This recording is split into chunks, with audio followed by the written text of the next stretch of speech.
कभी आसन एक जगह लगाती है, कभी पटड़ी कहीं रखती है, कभी कहीं रखती है। जैसे माइयां आती है ना, जिथे बैठावा राम कुटिया निकी जी।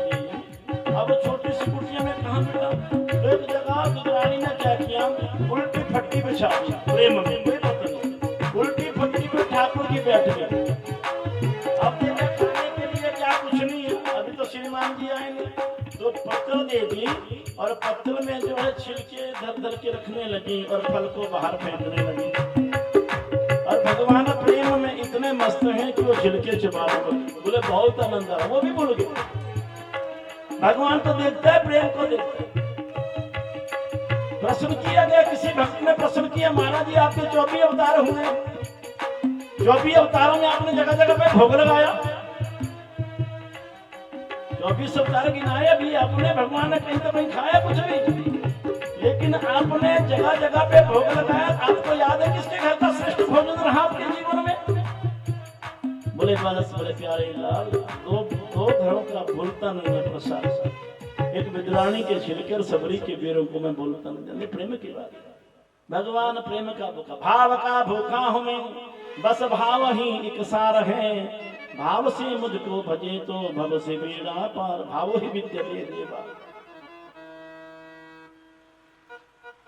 जो न चाहता है विषभ को अपनी माया से सदा,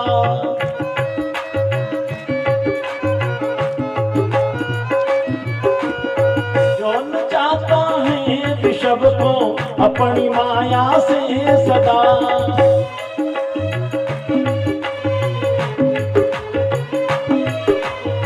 घेर लेती गोपियां उसको न जाने के लिए, घेर लेती गोपियां उसको न जाने के लिए, घेर लेती गोपियां उसको न जाने के लिए।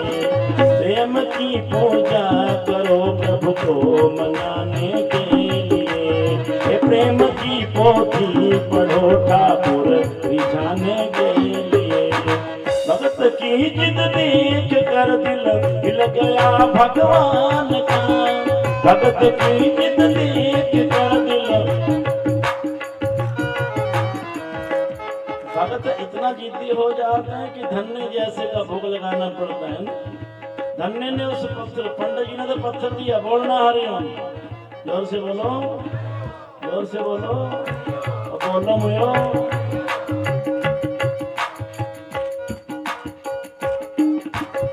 जो न चाहता है विषभ को अपनी माया से सदा, जो न चाहता है विषभ को घेर लेती गोपियां उसको न जाने के लिए, घेर लेती गोपियां उसको न जाने के लिए। प्रेम की पूजा करो प्रभु को मनाने के लिए।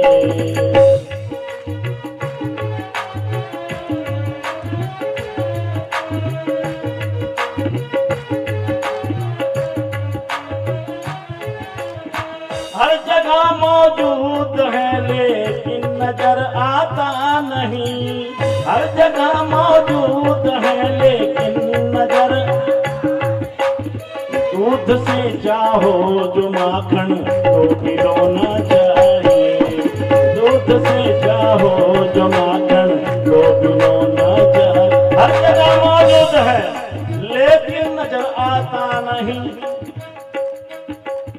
प्रकट कर दिया प्रेमियों ने, तो आगे छिलके खा लिए भगवान, और तो आगे तक खीर खा के भी राजी नहीं, बोलना हरी।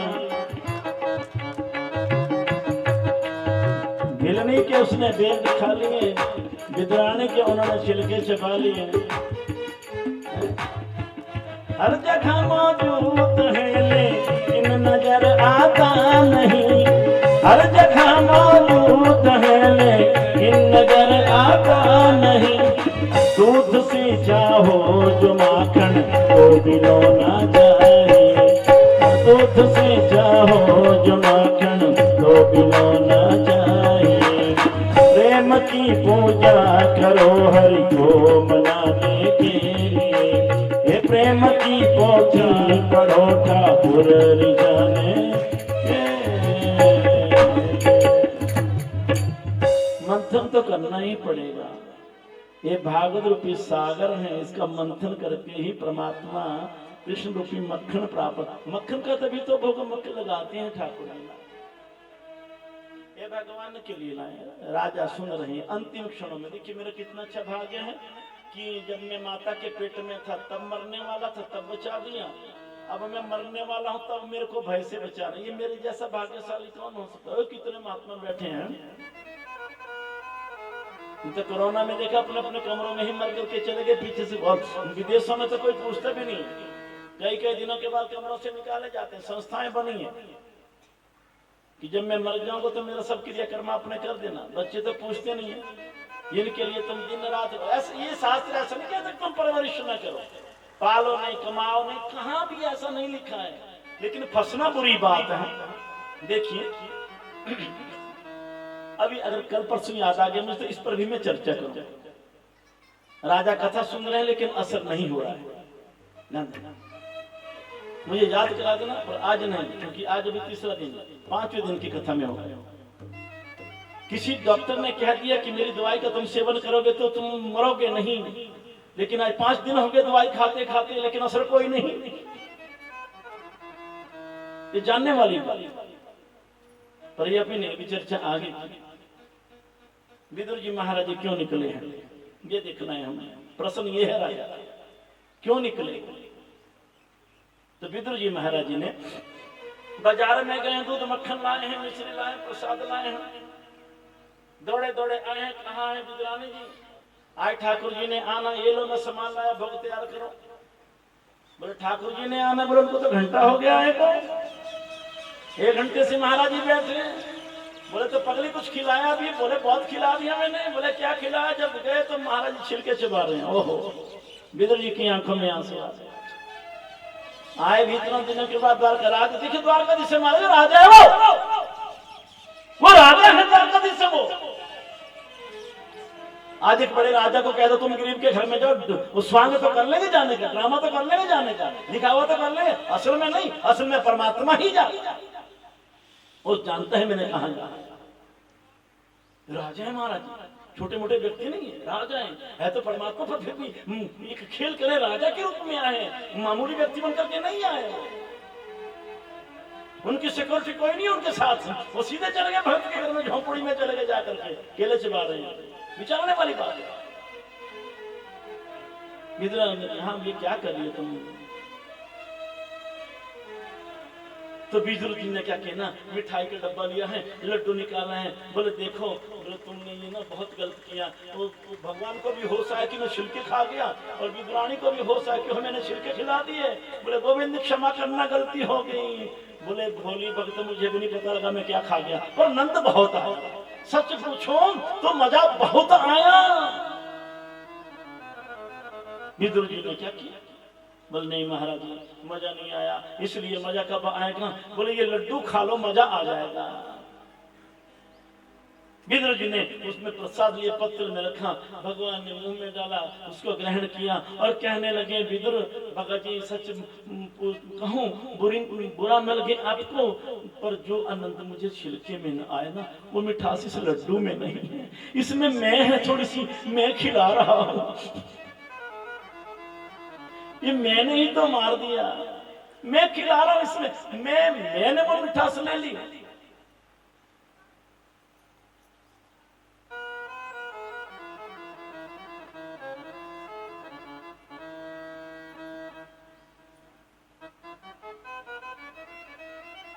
बोलो सच्चिदानंद भगवान की। बड़ी बड़ी दूर से लोग भक्त कथा सुनने आ रहे हैं, कोई मकेरिया से आ रहा है, कोई अभी पूर्व में कथा हुई दगन में, वहां से लोग आ रहे हैं।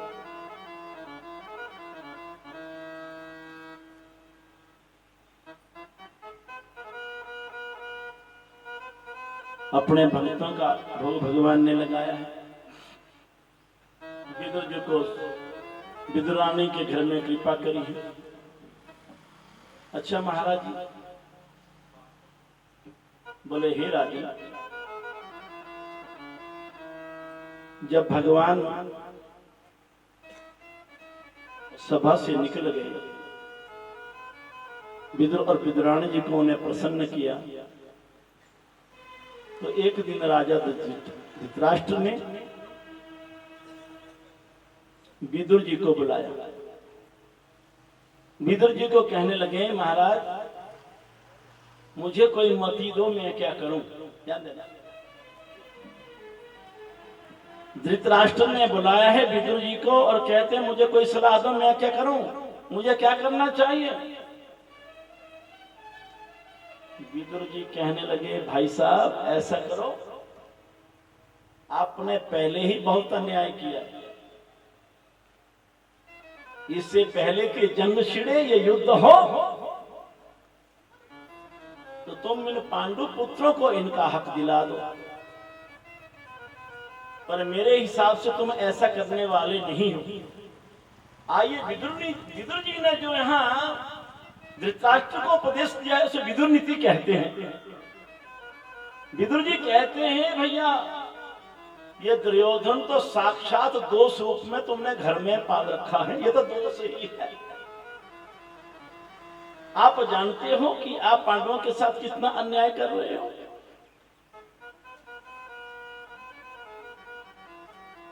भीमसेन रूपी अजगर तो अभी भी बड़े फुंकारे मारे, समझ लो तुम अर्जुन को तुम जानते ही हो।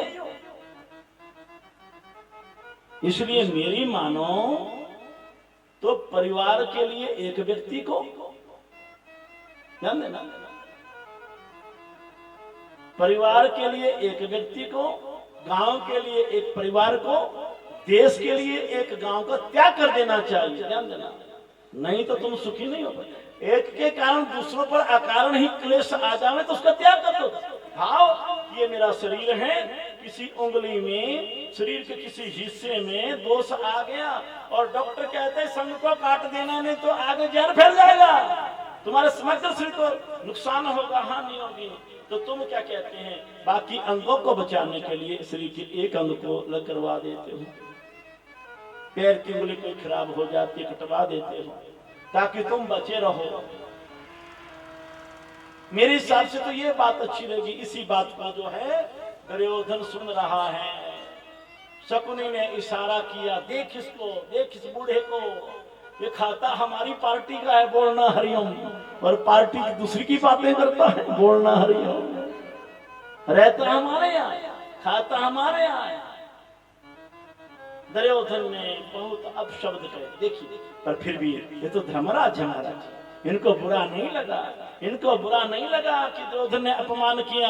और इनकी बात भी देखिए विदुर जी महाराज ने, और वर्तमान की बात देखिए आप। अगर हमारे शास्त्रों को लेकर के राजनीति होना तो हमारे जैसा कोई देश नहीं होगा। शास्त्रों में क्या कहा, देखिए विदुर जी को अपमानित किया, विदुर जी को बुरा नहीं लगा। अब विदुर जी निकले हैं वहां घर से, अपमानित किया है, विदुर जी निकले हैं महलों से, लेकिन विदुर जी ने अपना धनुष जो है कहाँ रख दिया, हस्तिनापुर के गेट के बाहर रख दिया, महलों के बाहर। अब उन्होंने पांडु पक्ष में वो नहीं गए, पांडवों में वो दूसरी पार्टी ज्वाइन नहीं की। ध्यान देना, वर्तमान की स्थिति देखिए, उस समय की स्थिति देखिए। आज अपने स्वार्थों के लिए हम कहीं भी गिर जाते हैं, लेकिन यहाँ ये नीति क्या कहती है, विदुर नीति है, नीति क्या कहती है, अरे तुम्हारा जो क्या बोलते हैं उसको, इमेज जो बनी है वो खराब हो जाएगी। यही कह सकते हो ना, इमेज। यहाँ तुम्हारी इमेज कुछ और है, दूसरे पक्ष श्रेयान स्वधर्मो विगुणः, श्रेयान स्वधर्मो विगुणः, दूसरे का धर्म कितना भी गुण वाला हो लेकिन अपना गुण से रहित हो तो भी श्रेष्ठ है। निधनम स्वधर्मे श्रेयम परधर्मभ्याभ्यः, अपने धर्म में मरना श्रेष्ठ है, दूसरे का धर्म भाई को देने वाला है। इमेज खराब हो जाएगी आपकी दूसरी पार्टी ज्वाइन की। पर यहाँ कलयुग में चल रहा है, ये तो त्रेता द्वापर है महाराज। अपने सुख के लिए हम कोई भी पार्टी ज्वाइन कर लेंगे। पर ये विदुर नीति क्या कहती है, विदुर जी महाराज जी केवल सिखाना नहीं जानते, उससे हम सीखे हुए, इसलिए हमने इनके पचड़े में पढ़ना। निकलो यहाँ से। विदुर जी निकल पड़े हैं और अनेकों तीर्थों का भ्रमण करते हुए करते करते करते कहाँ पहुंच गए महाराज जी, कहाँ पहुंच गए, उस क्षेत्र में, उस प्रभास क्षेत्र में जहाँ भगवान ने अपनी लीला का स्मरण किया था और परस्पर यादव जो है वहाँ लड़ भिड़ करके मृत्यु को प्राप्त हो गए थे। उस सरस्वती के किनारे वो पहुंचे हैं वहां भगवत दर्शन किया है, मंदिरों का दर्शन किया है और चलते वहां से फिर वहां दर्शन करते करते वो आ गए कहाँ पे, ध्यान देना, कहाँ पे आगे घूमते घुमाते, कहाँ पे आगे घूमते घुमाते यमुना के किनारे आगे, पुनः यमुना के किनारे आगे। यहाँ इनकी भेंट जो हुई किससे हुई भला? उद्धव से हुई, उद्धव से मिले। अब वहां लीला जहां स्मरण की परमात्मा ने, तो उद्धव वहां से होकर के जा रहे हैं। उद्धव को भगवान का आदेश है, मेरे प्यारे अब तो सब खत्म हो जाएगा, तुम 2-4 ही बचोगे यदुवंशी लोग, बाकी तो महात्माओं की कृपा से चले जाएंगे अपने अपने घर को। लेकिन तुम क्या करना, क्योंकि आने वाले कल में कलिकाल की स्थिति बिगड़ जाएगी, तो इसलिए तुम इस धर्म प्रचार को करते रहना, सत्संगियों से तो नाता मिलाना, सत्संगियों से तुम्हारा नाता बना रहे। अब उद्धव जी ने उस दृश्य को देखा है, उस समय को देखा है जब भगवान अपने गोलोक धाम को जाने वाले हैं। उससे पहले उद्धव देखिए, अब श्री कृष्ण ने ये भागवत जो है उद्धव को सुनाई है। उद्धव को ये सुनाई और उसी वक्त वहां मैत्रेय ऋषि जी आए हैं। मैत्रेय ऋषि जी को भगवान ने ज्ञान दिया है, पर उस वक्त भगवान को विदुर की याद आई, तो इसलिए विदुर जी के विषय में भगवान कहते हैं कि हे मैत्रेय जी, तुम ये ज्ञान विदुर जी को दे देना। अब जो है उद्धव मिले हैं, किसको? विदुर जी को। अब विदुर जी को उद्धव मिले हैं और उन्होंने कुशल क्षेम पूछी है। ये ज्ञान तो उन्हें हो ही गया है कि महाभारत संपन्न हो चुका है। अनंत कंद विश्व बंदे परमात्मा श्री कृष्ण की कृपा से पांडवों ने अपना अधिकार प्राप्त कर लिया है, युधिष्ठिर राजा बन चुके हैं। लेकिन अब ये पता नहीं है कि भगवान ने भी अपनी लीला का स्मरण कर लिया है। लेकिन यहाँ उद्धव जी से विदुर जी ने प्रश्न किए हैं और पूछा है भगवान के कुशल मंगल, परिवार का कुशल मंगल, भोजवंशी, वृष्णिवंशी, यदुवंशियों का हाल चाल। लेकिन अनेकों कैसे रहते हैं, देवियों का हाल, माताओं का हाल, बच्चों का हाल, सबका हाल पूछा है। लेकिन करते करते जब एक बात आ गई कि कहो उन भगवान कृष्ण का क्या हाल है, तो उद्धव की आंखों से आंसू बहने लगे और वो भगवान का चिंतन करते करते उस प्रेम रूपी सागर में डूब गए। डूबने के बाद थोड़ी देर अपने स्वरूप में आए और कहने लगे, हे विदुर जी, यदुवंशियों के लिए कृष्ण रूपी सूर्य सदा सदा के लिए अस्त हो चुका है। जैसे समुद्र में रहने वाली मछलियां, ध्यान देना, चंद्रमा को नहीं जान सकी, वैसे ही यदुवंशियों ने उस कृष्ण को नहीं समझा। क्योंकि ये उद्धव कौन है? ये बृहस्पति जी के शिष्य हैं और पूर्व में एक वसुन थी। अब इनका जन्म शेष बाकी रहता है, इसलिए भगवान ने कृपा करी है तो आज उन्हें वो ज्ञान मिला है। और वहां वो भगवान की उन महिमाओं का गायन करने लगे, उन लीलाओं का गायन करने लगे जिन्होंने बचपन में ही अभी वो 5-6 दिन के ही थे तो उनको पूतना मारने के लिए आ गई। सक्तासुर आ गया, बकासुर आ गया, अघासुर आ गया है। अभी माँ ने बांध लिया, खेलने लगे और उखल में बंद करके बड़े बड़े वृक्ष आ गिरे, बच गए, वहां से निकले। फिर जाकर के वृंदावन की कहानी शुरू कर दी। इंद्र को अभिमान हो गया, गोवर्धन धारण किया, अपने ग्वाल बालों की रक्षा की, अर्थात जो परमात्मा ने लीला की थी उन सबको सुनाया। और अंत में वो कहानी भी सुना दी थी कि किस प्रकार भगवान ने सरस्वती के पश्चिमी तट पर बैठ करके अपने स्वरूप में सिद्ध होकर के जरा नाम का बहेलिया आया, भगवान के पांव में बाण मारा और भगवान जो हैं अपने स्वरूप में बैठे थे। ये शरीर कब कहाँ गायब हो गया इसको कोई भी भान नहीं हुआ। विदुर जी को जब ये पता लगा, विदुर जी बहुत विलाप करने लगे, विदुर जी बहुत रोने लगे। अरे अपने आत्मीय का वियोग हो जाना और वो भी परमात्मा। तद उपरांत विदुर जी कहते हैं, हे उद्धव जी मुझे बताइए क्या उन परमात्मा ने, कृष्ण ने मुझे भी याद किया? बोले हाँ तुझे याद किया। अब तो और भी रोने लगे। इसलिए उद्धव जी अब मेरे पर कृपा करो, वो ज्ञान मुझे दो जो उन्होंने आपको मशवरा दिया। और कई बार मैंने देखा मेरी माता, कई बार वृद्धावस्था में जब बुजुर्ग होते हैं और अंतिम क्षण आते थे, भले जमाने की बात करो, अब की बात नहीं करो, अब तो हॉस्पिटलों में जाते हैं, गाड़ी में जाते हैं, एम्बुलेंस में जाते हैं, कहाँ जाते हैं, कैसे जाते हैं, ये अब अलग चीज है। लेकिन पहले पहले जब बुजुर्ग बीमार हो जाते थे और लगता था इन्होंने चले जाना है, तो हमने अपनी आंखों से देखा है, जो घर का मुखिया होता था, जो बड़ा व्यक्ति होता था, जो माता पिता का सेवक होता था, वो कहता पिताश्री मेरे लिए कोई अच्छी सलाह दीजिए, वो कहता था मेरे लिए कोई शिक्षा दीजिए, क्योंकि तुम्हारे चले जाने के बाद ना जाने मैं अपने जीवन का कैसे यापन करूं, कैसे रहूंगा मैं यहाँ पर, इसलिए मुझे कुछ ऐसा मंत्र दीजिए, ध्यान देना। अब यहाँ कई सूत्र खड़े हो गए मेरी आंखों के सामने, कहूंगा नहीं, कथा है, विलंब हो जाएगा, कई सूत्र आ जाते हैं, ध्यान देना। तुम कौन हो, कैसी हो, तुम अपने स्वरूप का विचार करो। अरे शिक्षा लेते थे पहले, रावण मर गया, रावण को भगवान ने मार दिया, वो लक्ष्मण जाकर के मर रहा है, ब्राह्मण जा रहा है, शिक्षा ले ले, शिक्षा ले ले, ज्ञान ले ले, ध्यान देना। हर किसी से ज्ञान तुम्हें मिलता है, हर किसी तुम सीख सकते हो। राम जी ने लक्ष्मण को रावण के पास ज्ञान के लिए भेजा था महाराज।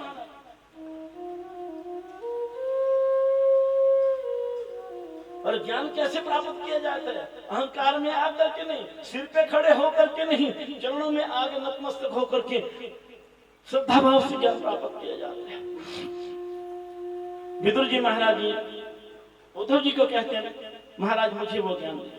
बोले उद्धव मुझे आदेश नहीं, यहाँ से निकलो, आप कहाँ जाओ? गंगा के तट पर जाओ, वहां तुम्हारा मैत्रेय जी से मिलना होगा, क्योंकि भगवान ने उनको ही आपको उपदेश करने के लिए कहा। बोलो सच्चिदानंद भगवान की। ये है। अब आगे चर्चा चलती है। विदुर जी वहां से उद्धव जी के साथ मिलकर के विदा लेते हैं। उद्धव जी तो चले जाते हैं, ये तो भगवान के पार्षद हैं महाराज, आज भी बद्री का आश्रम में रहते हैं, आज भी भगवान की ये सेवा करते हैं, क्योंकि भगवान तो प्रकट ही हैं, दिखाई इसलिए नहीं देता कि आड़ी टाटी कपट की। टाट जानते हो? टाट पर्दा, टाट जानते हो? मैट, टाट आड़ी टाटी कपट की, तासे दिखत नहीं। कपट का पर्दा है, कपट की टाट है, जिसके कारण वो दिखता। किस पे पड़ गई हो कपट की? हमारी आंखों पे। इसलिए घूंघट के पट खोल रे तोहे पीव मिलेंगे, घूंघट के पट खोल रे तोहे पीव मिलेंगे, घूंघट के पट खोल रे तोहे पीव मिलेंगे, घूंघट के पट खोल रे।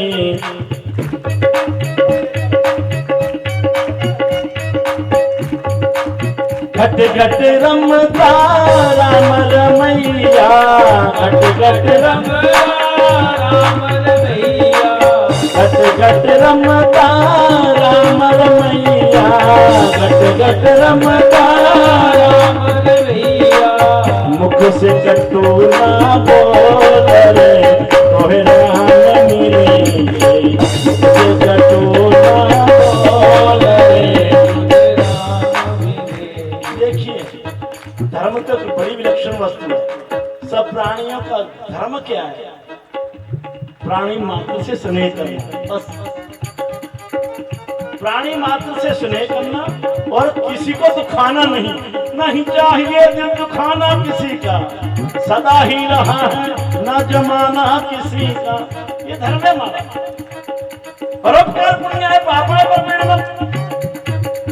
परोपकार पुण्य है, ये धर्म का कुछ नहीं। बताना कथा सुनेगा फिर किसका सिर फोड़ना शुरू कर देंगे, सताना शुरू कर देंगे। सोचो हर जीव में वो सता है। घूंघट के पट खोल रे तोहे पीव मिलेंगे, घूंघट के पट खोल रे तोहे पीव मिलेंगे, घूंघट के पट खोल रे। घट घट रमता राम रमैया, घट घट रमता राम रमैया, घट घट रमता राम रमैया, घट घट रमता राम रमैया। और तेरा राम जो सब में रम रहा है, फिर काय को कड़वा बोलता है? देखने वालों ने देखा। आप बुरा न मनाना, कथा में कल पूरी कर दूंगा, परसों कर दूंगा। और ये पूरी होती नहीं है। कथा को भी रेस्ट तो दे सकते हो, आराम तो दे सकते हो, विश्राम तो कर सकते हो। जिस दिन पूरी होगी सब पूरे हो जाओगे। घट घट रमता राम रमैया, घट घट रमता राम रमैया, मुख से कटु न बोल रे तोहे जीवन मिले, मुख से कटु न बोल रे घूंघट के कट खोल रे तोहे जीवन मिले, घूंघट के कट खोल रे तुझ मिले, घूंघट के कट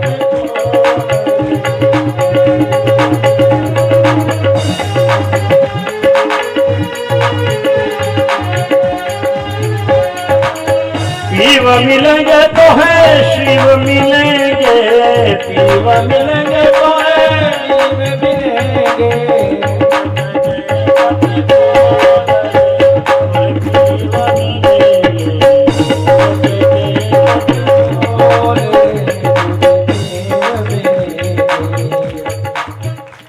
घट घट रमता राम रमैया।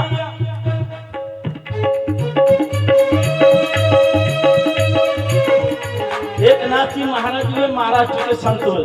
सुना आपने?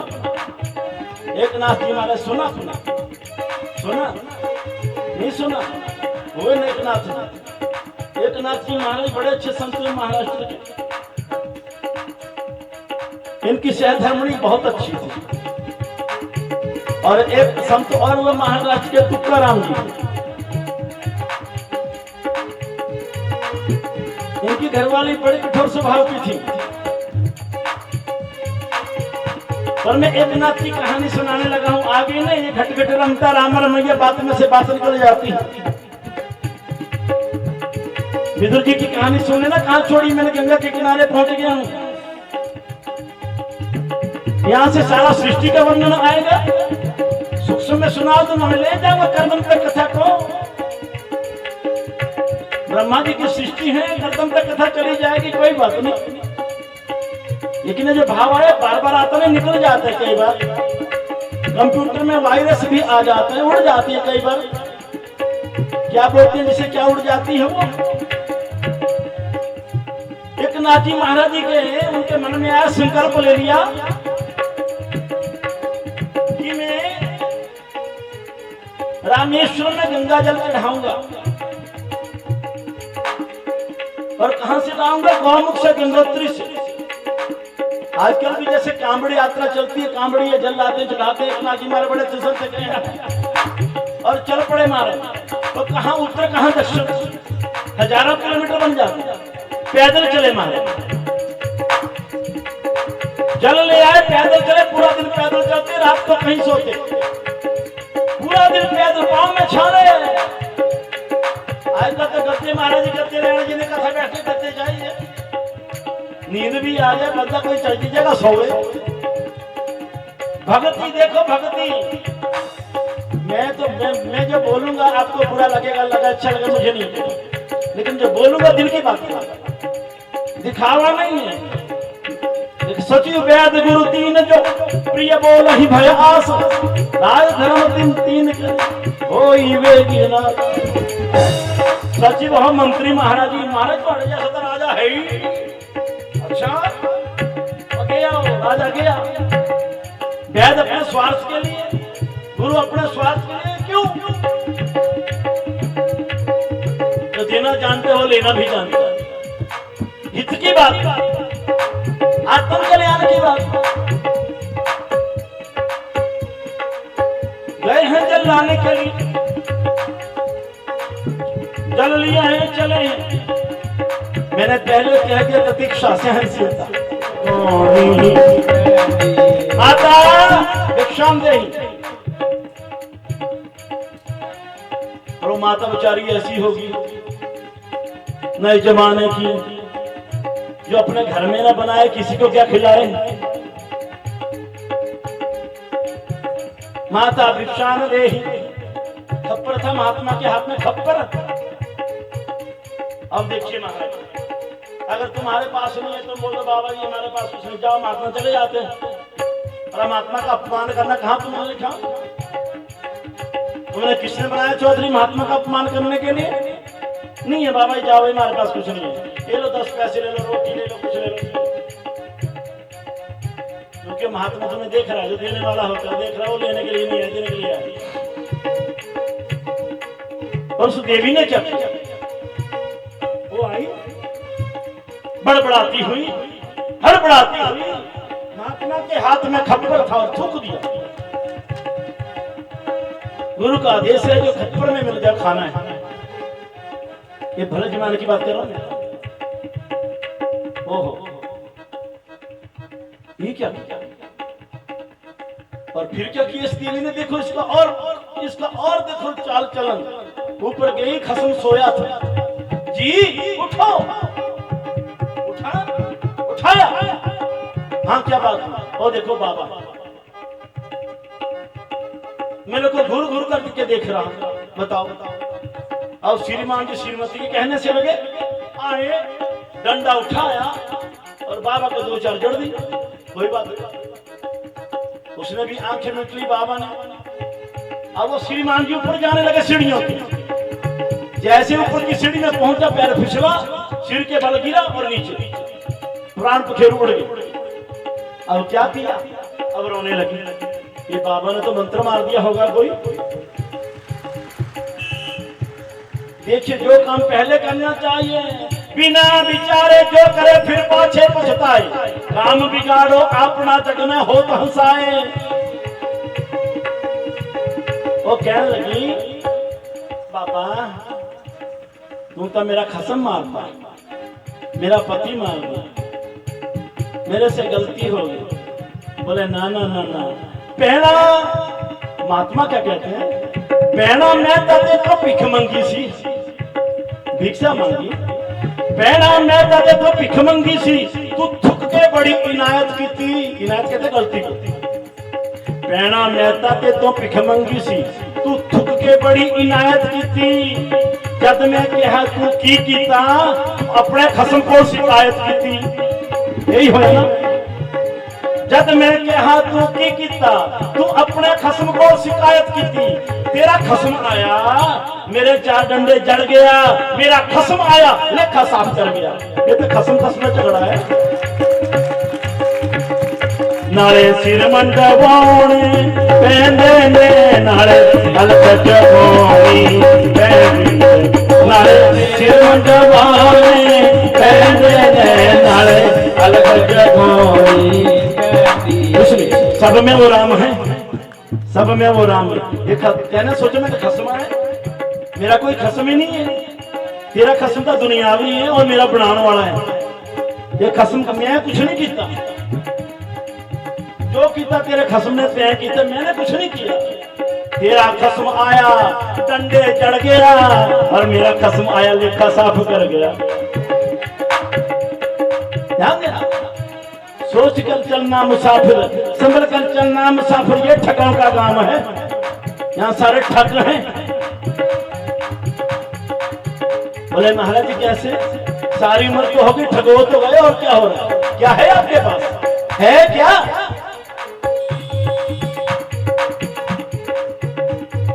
एक नाथ जी महाराज जी चले हैं, गंगा जल लिया है, पैदल चले हैं, पांव में छाले हैं,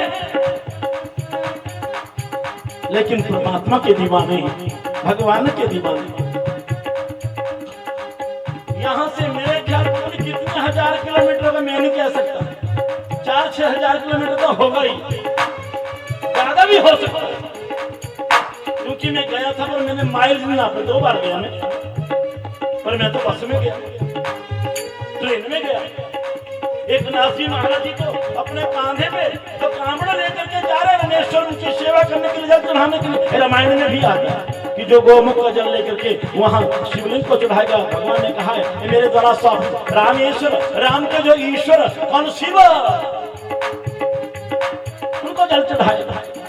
तो जल चढ़ाने के लिए रामेश्वरम का गुंबद दिखाई देने लगा। पहुंच गए, 5 किलोमीटर रह गया, 5 किलोमीटर रह गया, गुंबद मंदिर दिखाई दे रहा है। तो दूर से ही, तो इतने में क्या हुआ, इतने में महाराज जी को एक वन में एक गधा दिखाई, वो तड़प रहा है, वो तड़प रहा है। महाराज जी को लगा इनको प्यास लगी होगी। देखिए इतनी दूर से वो जल लेकर के गए, उन्होंने उस गधे को पिला दिया। अब विचार करो, सोचो कितनी मेहनत की है और तुम्हारी कितनी कर मेहनत है, जरा सोच लो। ये जो यज्ञ हो रहा है, ये जो यज्ञ हो रहा है, इसमें तुम हर प्रकार से अपने पुण्य के भागी बन सकते। कुछ नहीं कर सकते, बैठ को सुन तो सकते हो। तन पवित्र सेवा किए और धन पवित्र कर दान, मन पवित्र हरि भजन किए त्रिविध होत कल्याण। मन भजन से ही पवित्र होगा, तन सेवा से कर लो सेवा जो भी आती है। तो उस वक्त क्या घटना घटी, क्या घटना घटी महाराज जी कि हे महाराज, हे महादेव, बस ये जल आप स्वीकार कीजिए, ये जल आपका स्वीकार हो। उसी बात उस गर्दभ के रूप में भगवान शिव ने दर्शन दिया। बोलो शंकर भगवान की। जिन्होंने देखा उस रूप में भी देखा, उनको उस गधे में भी दिखाई दिया और परमात्मा उन्होंने, इसलिए तो कहने का तात्पर्य, घूंघट के पट खोल रे तोहे पीर मिलेंगे, घूंघट के पट खोल रे मन मंदिर में दीप जगता है, मन मंदिर में दीप जगता है। ये मनरूपी मंदिर है, यहाँ ज्योत जग रही है, ये मनरूपी मंदिर है, यहाँ ज्योत जग रही है। मन मंदिर में दीप जगता है, मन मंदिर में दीप जगता है। आसन से मत डोल रे, आसन से मत डोल रे तोहे पीर मिलेंगे, आसन से मत डोल रे घूंघट के पट खोल रे घूंघट के पट खोल रे। शिव मिलेंगे तुझे, शिव मिलेंगे, शिव मिलेंगे तुझे, शिव मिलेंगे, शिव मिलेंगे तुझे, शिव मिलेंगे, शिव मिलेंगे तुझे, शिव मिलेंगे। घूंघट का मतलब है कि हमारी आंखों के ऊपर जो माया का पर्दा है निकाल ले ज्ञान के द्वारा। श्रद्धा नाल गुरांदी शरणी सेवक होना चाहिदा, श्रद्धा नाल गुरांदी शरणी सेवक होना चाहिदा। उनके सिद्ध गुनाह दे करने, उनके सिद्ध गुनाह दे करने नहीं घबराना चाहिदा, नहीं घबराना चाहिदा। श्रद्धा नाल गुरांदी शरणी सेवक होना चाहिदा,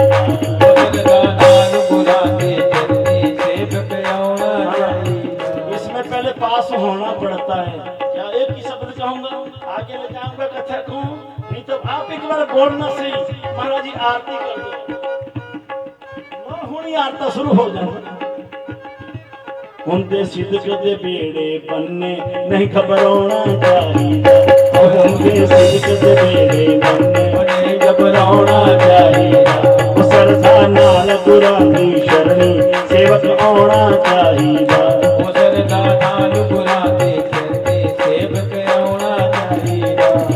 श्रद्धा इम्तहान कर पास दे तू दर्जा लेना खास, श्रद्धा इम्तहान कर पास दे तू दर्जा लेना खास। पहले तो पास होना पैना, श्रद्धा नहीं श्रद्धा। श्रद्धा तो श्रद्धा मैनू नहीं पता श्रद्धा की नहीं श्रद्धा, पर श्रद्धा, श्रद्धा नहीं बोलो, श्रद्धा, श्रद्धा नहीं श्रद्धा। श्रद्धा नाल गुरांदी शरणी सेवक होना चाहिए, श्रद्धा नाल गुरांदी शरणी सेवक होना चाहिए। नहीं घबराना चाहिए, हुंदे सिदकत तेरे बनने नहीं घबराना चाहिएगा। श्रद्धा इम्तिहान कर पास, जे तू दर्जा लेना खास। श्रद्धा इम्तिहान कर पास, जे तू दर्जा लेना खास।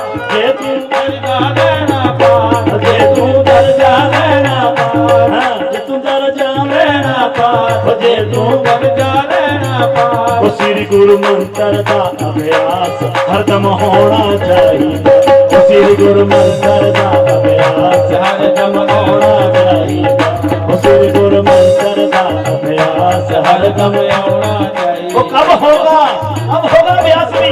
मन लो हर वेले समझाइए, मन लो हर वेले समझाइए। वो खोटे कमावल ना जाइए, मन लो हर वेले समझाइए। मन लो हर वेले समझाइए, मन लो हर वेले समझाइए। सूरत शब्द भी चटकाइए, सूरत शब्द भी चटकाइए, मन समझाना चाहिए। सूरत शब्द भी चटकाइए, मन समझ जरा शब्द को टिकाओ, उस शब्द को टिकाओ ना, वहां सुरती लगाओ ना, वहां तो लगी नहीं।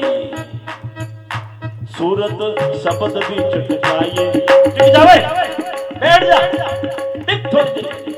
शरीर भागने की कोशिश करता है, मन भागता, भागने दो, तुम तो टिके बैठे रहो। सूरत शब्द भी चटकाइए, मन जब तक लगी नहीं है सुरती, जब तुम्हारी वृत्ति लगी नहीं तो क्या है, कुछ भी नहीं है।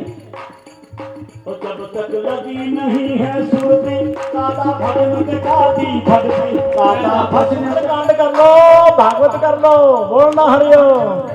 हाँ, सुंदरकांड छोड़ना नहीं है, करते रहना, इसमें नहीं है, भागवत करते रहना, पर लाभ कब मिलेगा? गल्ला नाल न मिलनी मुक्ति, अनुभव होना चाहिए, गल्ला नाल न मिलनी मुक्ति, अनुभव होना चाहिए। पठन्तु चतुर्वेदान, पठन्तु चतुर्वेदान, सर्वशास्त्र विशारदा, आत्म ज्ञानम न जानन्ति। ध्यान देना, पठन्तु चतुर्वेदान, सारे वेदों का, चारों वेदों का ज्ञान है। सर्वशास्त्र विशारद, सारे शास्त्रों का ज्ञान। वो गल्ला नाल न मिलनी मुक्ति, अनुभव होना चाहिए। वो गल्ला नाल न मिलनी मुक्ति, अनुभव होना चाहिए। वो खोटे कमावल ना जाइए, मन नो हर वेले समझाइए। मन वेले समझाइए, मन नो हर वेले समझाइए, कमावल ना जाइए, मन नो हर वेले समझाइए। सूरत शब्द भी चटकाइए, मन समझाना चाहिए, सूरत शब्द भी चटकाइए। वाणी से जो कहा है करके तू दिखा दे। आज कभी व्यादे कर देना, सीए कर देंगे, वो कर देंगे, ये कर देंगे, वो कर देंगे, पर होगा कोई नहीं पूरा। वाणी से काम कोई होता नहीं है पूरा, बातों से काम कोई होता नहीं है पूरा। वाणी से जो कहा है करके तू दिखा दे, भगवत भजन की ज्योति। तो आइए, मैंने कहा छोड़ा था आपको,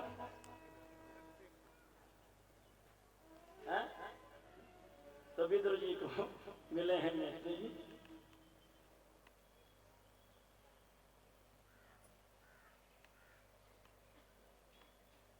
हाँ, वो तो बेटा संपन्न हो गया। आगे जाके वर्णन आता है राजा, ये सृष्टि का जो रचना ब्रह्मा के द्वारा हुई, ब्रह्मा जी के द्वारा पहले सनत कुमार आदि ऋषि हुए, और तद उपरांत ब्रह्मा ने अपने शरीर से ऋषियों की रचना की। कौन कौन से ऋषि हुए? इसके बाद ब्रह्मा जी के शरीर से ही अन्य जो हैं हमारे, जैसे दाहिने स्तन से धर्म, पीठ से अधर्म, हृदय से काम आदि, और उसी से आगे चल करके सब आश्रमों का, और बाद में आगे चल करके जितने भी ये ग्रस्त आश्रम से वानप्रस्थ आश्रम तक कितने कौन व्यक्ति होते उन सबका, और फिर बाद में ब्रह्मा जी ने जब वाग देवी को उत्पन्न किया तो काम आसक्त हो गए मरीचि आदि ऋषियों के द्वारा। ब्रह्मा जी के इस कृत्या को निंदित समझ करके उन्होंने शरीर का त्याग किया। बाद में ब्रह्मा जी ने अपने शरीर के 2 भाग किए, अपनी काय के दो भाग किए, एक भाग में से इस सृष्टि के जो मूल माता पिता हैं स्वयं मनु और शत्रुपा, उनका प्राकट्य हुआ। ब्रह्मा जी के चरणों में दोनों निवेदन करते हैं, प्रभु हम क्या करें? तो वो कहते हैं तुम सृष्टि कार्य में सहयोग करो।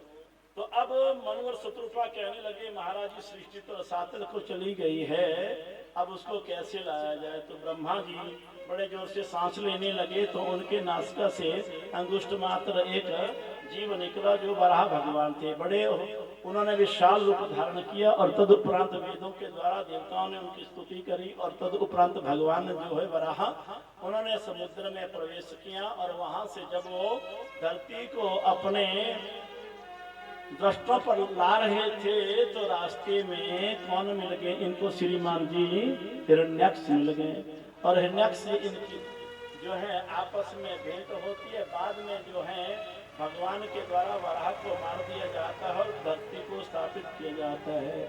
वहाँ विदुर जी ने मैत्रेय जी से प्रश्न किया है और यहाँ राजा परीक्षित ने सुखदेव से पूछा, महाराज ये इतने बलवान कैसे थे जिनको भगवान के साथ युद्ध करना पड़ा?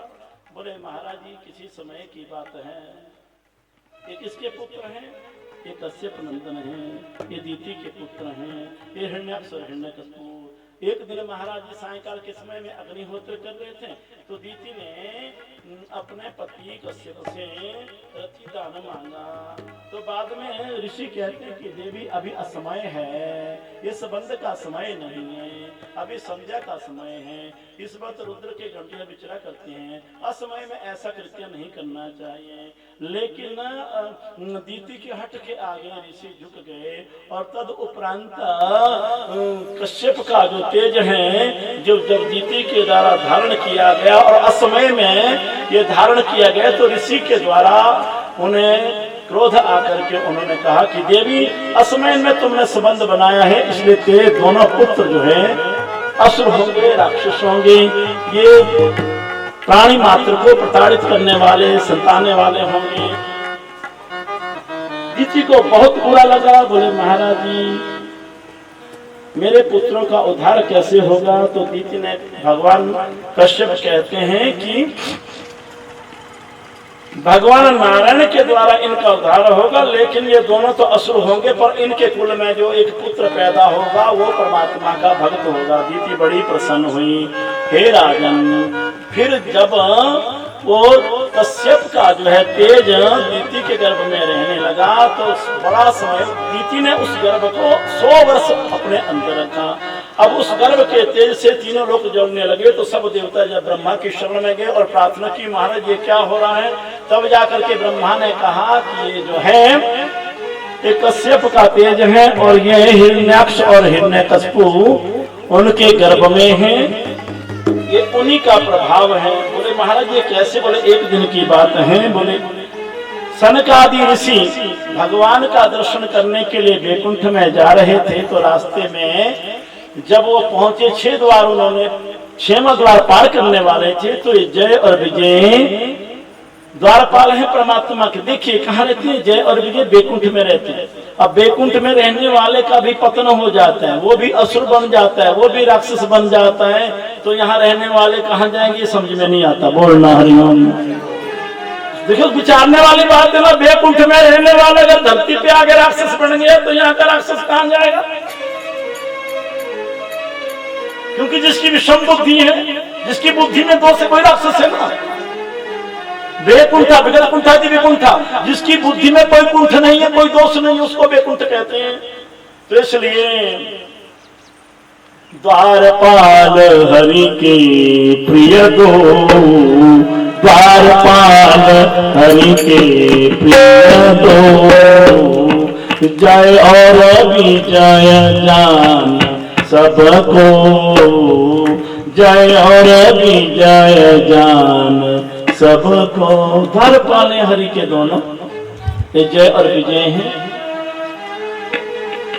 जब महात्माओं ने देखा कि यहाँ रहकर के हम भगवान का दर्शन नहीं कर सकते, देखिए यहाँ महात्माओं को उस व्योधि को पार करने में रुकावट बन गई। किस कारण से? उनके क्रोध के कारण से महात्मा गुस्से हो गए। लो जी तुम हमें रोकने वाले कौन हो? हम भगवान का दर्शन क्यों नहीं कर सकते? बताओ, क्रोध ने क्या कर दिया? क्रोध के कारण महात्मा को भी भगवान को उस वैकुंठ का दर्शन नहीं हुआ।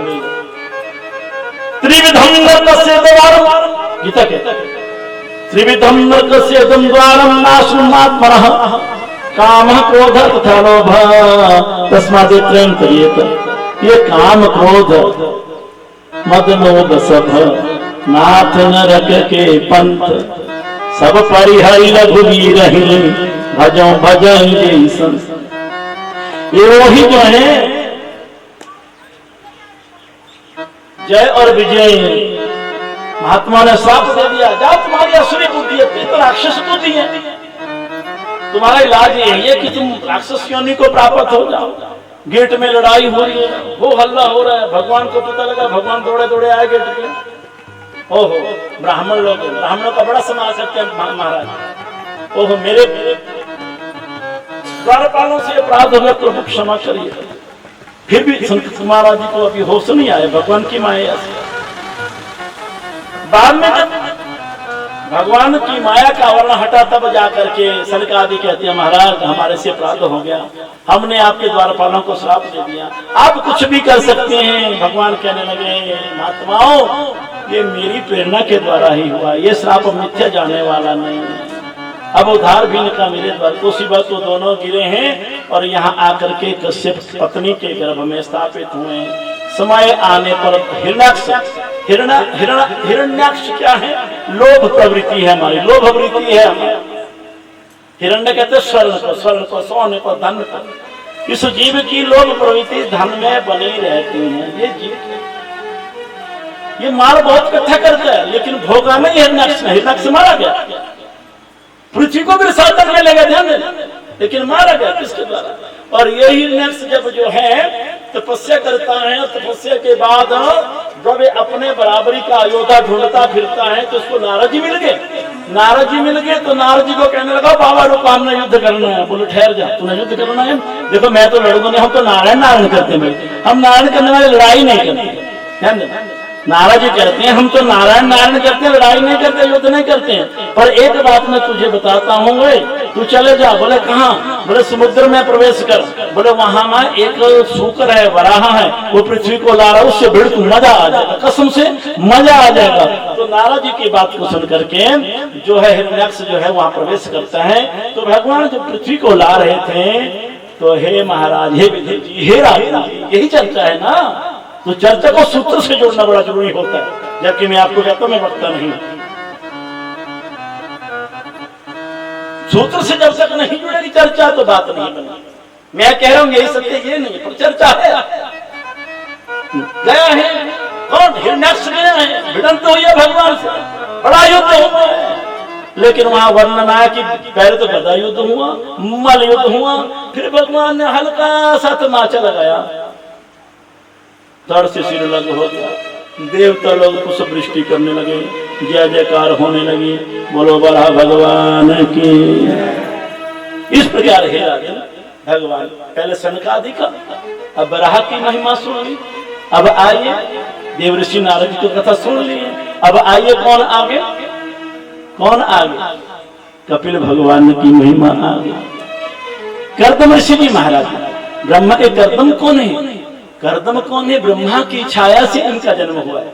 ये ब्रह्मा की छाया से कर्दम है। करदम, करदम करे दमन, जो इंद्रियों का करदम, दमन इंद्रियों का। और कैसा? देखिए, कोई भगवान की प्राप्ति के लिए तब करता है मुझे परमात्मा का दर्शन हो, लेकिन ब्रह्मा ने आज्ञा की तुम क्या प्रजा की वृद्धि करो। प्रजा की वृद्धि कैसे होगी? घरवाली मिलेगी तभी होगी ना, तभी संतानोत्पत्ति करोगे।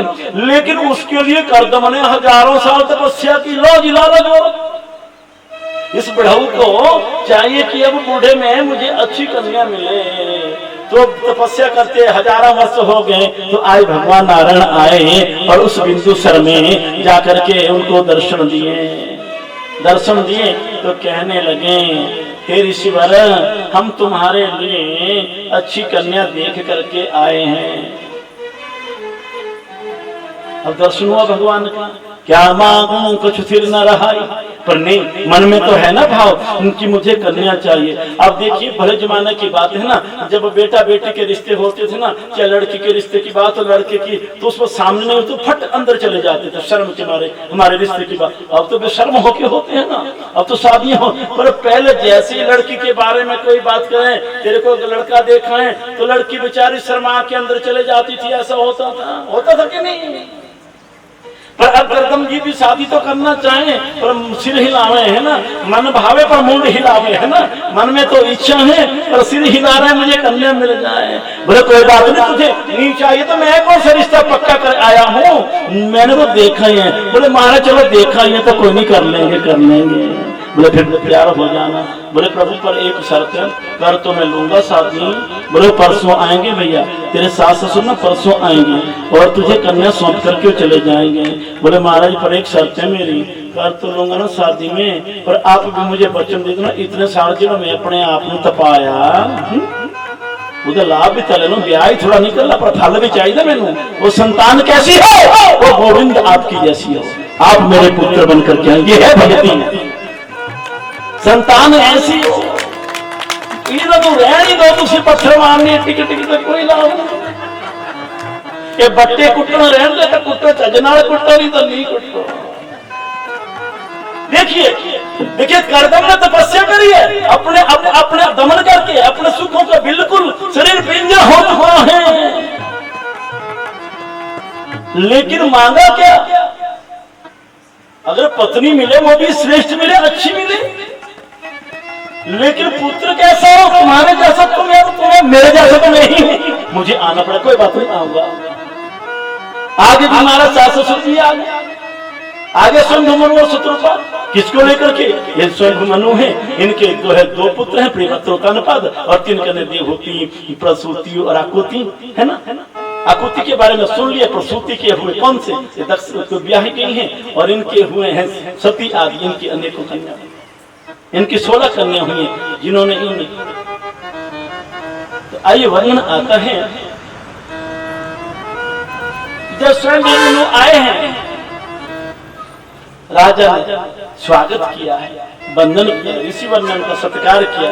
ओह महाराज कैसे आना, क्योंकि बात तो याद आ गई। हे ऋषिवर, ये कन्या आपको पसंद करती है, इसने आपकी महिमा सुनी है, ये आपके साथ हम इसका विवाह करना चाहते हैं। बोले श्रीमान जी वो तो बात ठीक है, मैं विवाह भी कर लूंगा, सब कुछ कर लूंगा, पर एक मेरी शर्त है, विवाह के बाद जैसे ही मेरा पुत्र होगा मैं घर में नहीं रहूंगा, इसको बोल दो। देखिए हमारी ऋषि परंपरा, जब संतान हो जाएगी, पुत्र हो जाएगा मेरा, मैं घर में नहीं रहूंगा, मैं वन को चले जाऊंगा, भगवान का भजन करूंगा। बोले ठीक है महाराज। अब बेचारों ने कन्या को सौंपा, पानी ग्रहण हुआ, अनेकों प्रकार के दाज दहेज दिए। स्वयं मनु अपने नगर में लौट करके आए हैं। पीछे कर्दम ऋषि जहाँ तपस्या करते हैं, देवभूति ने उस कुटिया को देखा। अरे कुटिया को देखा तो क्या कुटिया माने बाबा की झोंपड़ी, उस झोंपड़ी के ऊपर जो छत्तीस वो बने हुए हैं, क्या बने, आलने बने हुए, अनेकों जीव उसमें रहते हैं, कोई चिड़िया, कोई लेना, कोई देना। और नीचे जहाँ महाराज जी का आसन लगा हुआ, कोई सांप मेढक वहां डुड बने हुए। एक कोने पे बाबा जी का आसन है। बोले ये कौन है? बोले ये अपने सदस्य, अपने परिवार के। बोले तुम्हारा आसन कौन है? कुटिया के कोने में 1.5 फुट का आसन। बोले ये मेरा आसन। इनके बीच में 2 रहते। बाहर झरोके से देखा तो नाना प्रकार के हिंसक और अहिंसक सारे जीव परस्पर प्रेम से रह रहे हैं। गौ, हिरण, हाथी, सिंह, है ना, सांप, लेना देना, डंडू, सब प्रेम से रहते। अरे ये तपस्या का फल है महाराज, इसका मेरा भाव ही नहीं है, सब प्रेम से रहते हैं। कर्दम कहते हैं देवभूति को, देवी ऐसा करो ना तुम, ये सब संभालो, तुम देख लो क्या सेटलमेंट करना है। और अपनी आंखें लग गई, समाधि लग गई। बोले मैं तुम भजन कर लेता हूँ। भजन में बैठ गए, और भजन में ऐसे बैठे महाराज की 45 साल समाधि नहीं टूटी। 45 साल के बाद समाधि टूटी तो 20 साल की कन्या 65 साल की बुढ़िया हो गई। समाधि खुली, पूछा जी कौन? बोले मैं तो तुम्हारी हूँ। अब वो अपने स्वामी की सेवा करती रही, कंदमूल खा करके गुजारा करती रही। और बाद में कहते, बोले हाँ, बोले मैंने, बोले आपने पहचाना नहीं, मेरे माँ बाप तुम्हें दे करके चले गए थे। बोले दे करके चले गए थे, तुम भी अपने मायके में चले जाती ना, मायके में चले जाती। बोले नहीं स्वामी, पति का घर ही स्वर्ग होता है, पति की सेवा की। पति की सेवा करने का फल क्या है कि आज मुझे पति का सुख कब मिलेगा। तो इसलिए कर्दम ने देखा कि देवहूति ने मेरे लिए बहुत सहा है, बहुत तपस्या करी है, तो इसको इसका लाभ मिलना चाहिए। बोले देवी नो टेंशन, चिंता मत करो, पास में सरोवर है। वो किसको क्या कौन सा सरोवर? बिंदुसर। बिंदुसर क्यों पड़ा उसका नाम? क्योंकि भगवान नारायण ने जब कर्दम ऋषि के तपश्चर्या को देखा तो उनकी आंखों से आंसू आ गए, बिंदु गिर गए। कृपा की न होती जो आदत तुम्हारी, कृपा है परमात्मा। बिंदु बन गया, सरोवर बन गया। डुबकी लगाई तो महाराज जी वो 65 साल की जो बुढ़िया है वो 16 साल की बन गई। और बाबा जी ने देखो कैसे बन गई वो, जैसे सरोवर में डुबकी लगाई तो वहां अनेकों ऋषि की रिद्धियां सिद्धियां स्त्री का रूप धारण करके उन्हें नहा करके श्रृंगार करके सुजब्धित करके ऋषि के आगे प्रस्तुत कर दिया। ऋषि ने भी उसके योग्य बन के उसका हाथ पकड़ा, सरोवर में डुबकी लगाई और श्रीमान जी 20 वर्ष के बन गए। और ऋषि ने अपनी इच्छा कर, देखिए ऐसा कोई नहीं सुना होगा महात्मा ऋषि कि जिन्होंने ऐसा विमान तैयार किया जिसके लिए तुम्हारी सरकारें लाखों अरबों खर्च करती हैं, लेकिन महात्मा ने अपने योग बल से ऐसा विमान तैयार किया जिसमें संसार के सुखों को भोगने वाले इच्छित भोग जो उसमें विराजमान हो गए। और हजारों वर्ष उस विमान में विचरते हुए कर्दम ऋषि ने संसारिक भोगों का उपभोग किया। लेकिन भोगा न भुगता वयमेव भुगता, हम भुगत जाएंगे, भोग तो बने रहेंगे। इसलिए आज जगे हैं, आज होश आए हैं, आए अपने आश्रम में लौटे। कर्दम ऋषि ने देखिए भगवान की माया देखिए, एक लड़की हुई, 2 लड़की हुई, 3 लड़की हुई और एक करते करते 9 लड़की हो गई। ये महिमा देखो भगवान की। आया था एक बेटा, चले जाऊंगा वन में, और हो गई 9 कन्याएं। ये 9 कन्याएं जो पहले ऋषि बताए इनको ब्याही गई। लेकिन अब आइए वर्णन आता है कि जब ये 9 कन्याएं जवान हो गई तो अब उन्होंने विचार बनाया कि अब हम चलते हैं। बोले महाराज जी तुम तो चलते हुए, इनको ब्याहेगा कौन? इनको ब्याहेगा कौन? इनका कौन करेगा? तो आज वो समय आ गया भगवान की कृपा से, शुभ समय में, शुभ लगन में, शुभ मुहूर्त में भगवान कपिल देव का प्राकट्य हुआ। बोलो कपिल भगवान की। किसके घर में आए? देवहूति के घर में आए। जैसे भगवान का प्राकट्य हो, भगवान आए और बाबा ने दर्शन किया। मन मेरा मन अति हर्षाए, बहुत हर्ष हुए, मेरे पर कृपा होगी, अब मेरा काम दाम खत्म है ना। 9 कन्या को ऋषियों को विवाह में पहली कन्या का नाम है कला, वो ऋषि को ब्याही गई, वशिष्ठ को ब्याही गई अरुंधति, ऐसे अन्य ऋषियों को ब्याही गई। और बाद में कर्दम ऋषि ने भगवान के चरणों में प्रणाम किए। बोले अब महाराज जी तुसी जानो तो तुम्हारी मां जाने, मैं चला, बोलना हरिया। अर्थात दोनों माँ बेटा रह गए घर में और बाबा जी चले गए वन में। वहां लगा लिया परमात्मा के चरणों में मन और उस गति को प्राप्त किया जिसको प्राप्त बड़े बड़े योगी भी नहीं कर सकते हैं। अब आइए पीछे कहानी होगी। अब रह गई बात माता और पुत्र की। तो आइए यहाँ भगवान कपिल ने अपनी माँ को ज्ञान का उपदेश दिया। एक दिन माता ने अपने पुत्र को बड़ा सजाया संवारा है और एक आसन पर बिठाया है। यहाँ पे ऐसा वर्णन दिया, संतों का मत है कि उस दिन उनकी 9 कन्याएं भी आई, ध्यान देना, और बैठ करके जो है कपिल के चरणों में, भगवान के चरणों में पूछने लगी ज्ञान की चर्चा। क्योंकि यहाँ कपिल भगवान ने सांख्य शास्त्र का दर्शन कराया है और अपनी माता को यहाँ ज्ञान योग, भक्ति योग, ध्यान योग की जो है महिमा का गायन किए हैं। अच्छा यहाँ छोटा सा प्रश्न लेता हूँ फिर मैं आगे चलता हूँ। बोलो सच्चिदानंद भगवान की। टेंशन मत लेना, टेंशन मत लेना, थोड़ी सी बात है, यहाँ तक तो मैं पहुंच गया ना। और कल का देखिए, कल के बारे में कह रहे तो मैं भूल न जाऊं। कल जो है कथा का चतुर्थ दिवस है, चौथा दिन है ना। तो कल भगवान के अवतरण की प्राकट्य लीला का हम दर्शन करेंगे, पहली बात। दूसरी बात, जब भगवान का प्राकट्य होता है, किसी के घर बच्चा हो जाए तो खुशी होती है। तो खुशी होती है या तो वो लेके जाते हैं तुम लेके जाते हैं। तो यहाँ वैसे मैं बोलता नहीं हूँ, लेकिन फिर भी तुम भक्त लोग हो अगर हो सके तो कल माखन और मिश्री, ध्यान देना ये, और साथ में या कोई खिलौने ला सके ये, या ज्यादा से ज्यादा जो मीठा टॉफी आदि होता है वो भगवान के ठाकुर का भोग जरूर लाना। अगर नहीं ला सके तो मैं शर्मा जी को बोलना रिटेल में नहीं होलसेल में ले लेना, बाकी सब कर लेंगे, है ना। अगर थोड़ा थोड़ा लाएगा तो काम बढ़िया हो जाएगा, है ना। तो इसलिए इसमें आप सहभागी बने, क्योंकि भगवान को भोग लगना है ना। यहाँ जितना भी सब है भगवान के नाम पे रगड़ते हम ही हैं, बोलना हरिओम, नाम परमात्मा को होता है, खाना हमने होता है। बाप ने बोल दिया जो कुछ है सो तेरा, क्या लागे है मेरा, बाद में सब कुछ अपने आप। तो इसलिए ये बात जरूर कर लेना। अब आइए आगे हम चलते हैं, ज्ञान की चर्चा होने लगी। अब यहाँ प्रश्न के मैं ज्यादा टाइम में 10 मिनट का टाइम लूंगा मैं, क्योंकि मैंने एक जगह कहीं और जाना है, रात्रि को मेरा कार्यक्रम है, कल सुबह फिर मैंने आना है, इसलिए मैंने समय भी देखना है। अब हिसाब लगा लो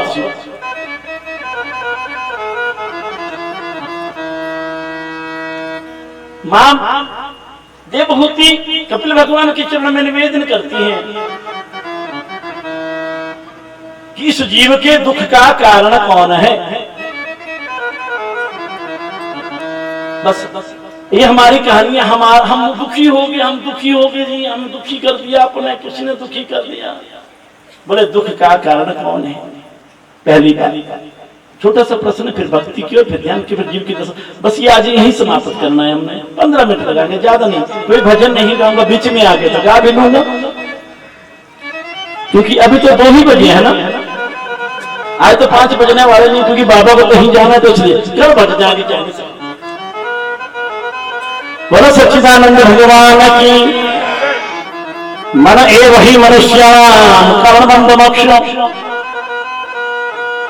मन एव ही मनुष्याणाम कर्मबंध मोक्षो बंधाय विषयसक्तम इत्यंग विषय स्मृतम।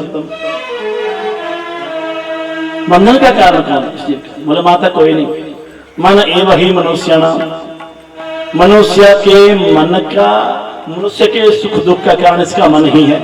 बोले कैसे। बोले जब ये मन जो है संसार में रम जाता है, विश्व में रम जाता है, उनकी प्राप्ति नहीं होती तो दुखी हो जाता है, और जब ये मन वहां से हट करके परमात्मा के चरणों में लग जाता है तो सुखी हो जाता है। इसलिए माता सुख दुख कर को ना दाता, निज कृत कर्म भोग सब भाता। लक्ष्मण गीता में कहा रामचंद्र की सुख दुख को देने वाला कोई नहीं, ये जीव ही अपने कर्मों का फल भोगता है। इसलिए माता इस मन को परमात्मा में लगाना चाहिए। हे माता, परमात्मा की प्राप्ति का सबसे सरल उपाय यही है, परमात्मा में हमारा मन लगे, परमात्मा में हमारा ध्यान लगे, तो उसके लिए मन को ही लगाना चाहिए, इधर उधर नहीं भटकाना चाहिए। किसी समय फिर बात बढ़ जाएगी यार, छोड़ देता हूँ और कह देता हूँ, किसी समय क्या करना है, ऐसी बात में से बात निकल जाती तो करें क्या। ज्यों केले के पात में पात, पात में पात, क्यों संतों की बात में बात, बात में। राजा जनक जी के गुरु हुए अष्टावक्र जी, याज्ञवल्क्य। अष्टावक्र का मतलब पैर से लेकर के सिर तक अष्ट, 8 प्रकार से इनमें ये टेढ़ापन था, लेकिन थे बड़े ज्ञानी। एक बार ना सभा लगी, राजा जनक के मन में आया मैंने गुरु बनाना है, गुरु बनाना। नोटिस जारी हो गया, राजा जनक ने गुरु बनाना, कोई भी महात्मा करके गुरु बन सकता है। लग गया दरबार में। अब क्या करूं, कथा सुनाऊं क्या करूं। लग गया दरबार महाराज जी, बड़े बड़े महात्मा, एक मंच ऐसा था जो केवल जो गुरु बन सकता था उसके लिए आसन था। अब मैं वो शब्द यहाँ यूज नहीं कर सकता, पर सभा लगी है, सभा लगी है, बड़े बड़े महात्मा आए हैं और बैठे हैं। राजा ने शर्त रखी है। क्या शर्त रखी है, किसने, जनक कि जो मुझे घोड़े की टाप पर धन पांव रखते ही रकाब पर बैठते ज्ञान दे दे, उसको मैं गुरु बनाऊं। ध्यान देना, मतलब एक पैर ऊपर और दूसरा नीचे, मुझे ज्ञान की प्राप्ति हो जाए। उसके लिए तो पहुंची हुई महात्मा की जरूरत है। अब अष्टावक्र जी आए और उस आसन पर बैठ गए, तो सारे देख लो हंसने लगते। और जितने भी और ऋषि बैठे सारे हंसने लग पड़े। अब वो कहने लगे महाराज, किसने कहा? अष्टवक्र ने। बोले वे सभा किसकी है राजा? ये सभा किसकी है? ये ज्ञानियों की सभा है या किसी और की सभा है? ये सूरज को देखने वाले हैं कि सीरज को देखने वाले हैं? जो सूरज को देखते हैं वो कौन होते हैं? बोल नारियों। ये मेरे शरीर को देखते हैं। ये शरीर के पुजारी है कि सूरज के पुजारी है कि सीरज के पुजारी है? राजा जनक बैठे हैं, वंदन किया।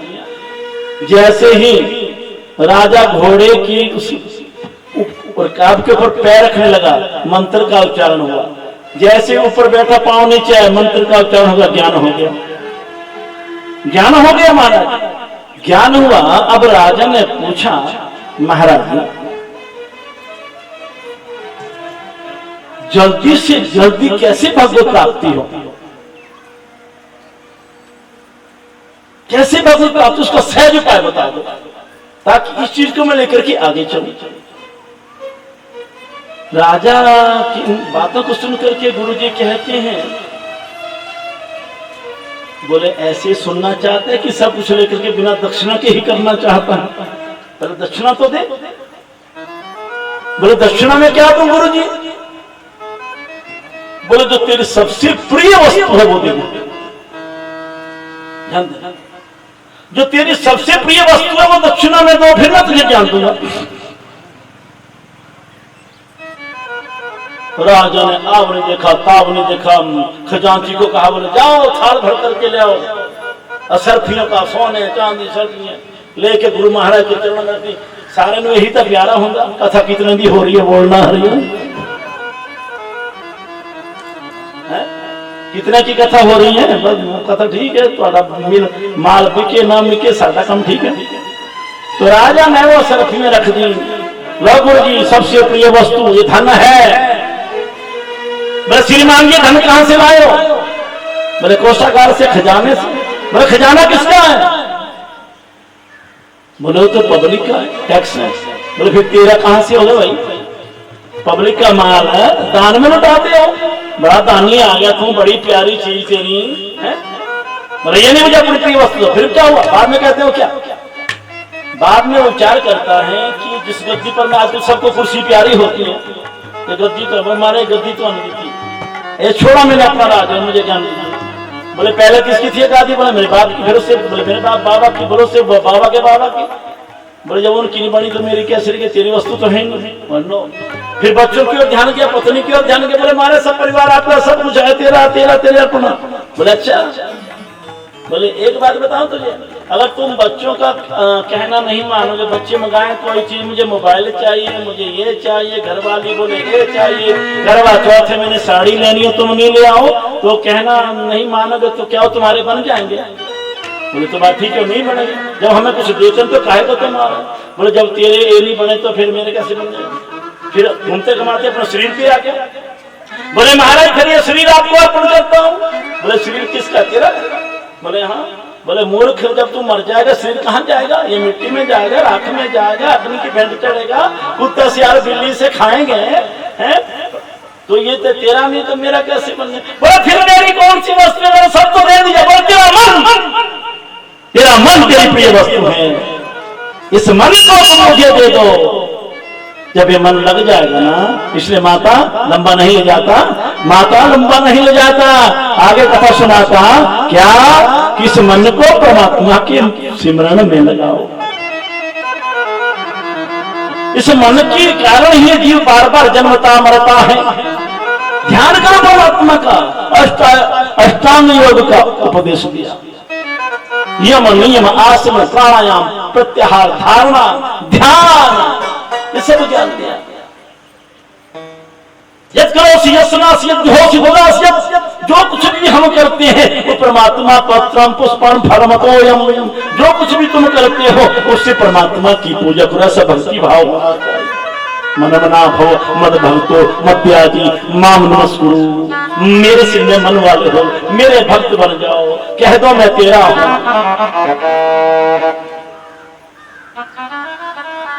इस प्रकार भगवत भक्ति करता हुआ जो है अंत में उस परमात्मा की कृपा का पात्र बन जाता है। नहीं तो हे माता, इस जीव को फिर बार बार संसार में आना पड़ता है, पुनरपि जन्मम पुनरपि मरणम। और यहाँ कपिल भगवान ने बड़ा सुंदर दर्शन कराया है हमारे जीवन का, हमारे जीवन का दर्शन कराया है कि किस प्रकार ये जीव माता के गर्भ में प्रवेश करता है। एक दिन से अणु से लेकर के, बिंदु से लेकर के इसके शरीर 1 महीने से लेकर के 9 महीने तक की स्थिति का वर्णन किया। और बाद में जब ये उल्टा लटक जाता है, फिर इसको याद आती है अपने पाप कर्मों की लक्ष्य राशि की सजा, लक्ष्य राशि की सजा भुगत कर संसार में जाकर के ये जीव पहुंचा भगवान के दरबार में। सहंसा है जहां से दो हाथ जोड़े यूं कहा, अब तो बख्श दो मेरे प्रभु में पा चुका काफी सजा। हंसकर बोले प्रभु सुनकर वचन नदान का, हंसकर बोले प्रभु सुनकर वचन नदान का, एक बार फिर जन्म लेना पड़ेगा तुझको इंसान का। जा गुनहगारों की दुनिया में तू यश पाएगा, जा गुनहगारों की दुनिया में तू यश पाएगा, फिर चमन तेरा मुक्ति पर पूरा अधिकार हो जाएगा। देखिए जब जीव माता के गर्भ में आ गया, गंदगी चारों तरफ देखी तो फिर घबरा गया। बह रही थी खून की नदियां इसको नहाने के लिए, श्वास को गंदी हवा और गंद खाने के लिए। गर्भ की गंदगी का कहो में हाल क्या, मारे गर्भों के जब जीव का दम घुटने लगा, चमन प्रभु से कदलों के जीवियों कहने लगा, क्या कहने लगा, प्रभु जी मैं गुण तेरे गाया करूंगा, प्रभु जी मैं गुण तेरे गाया करूंगा,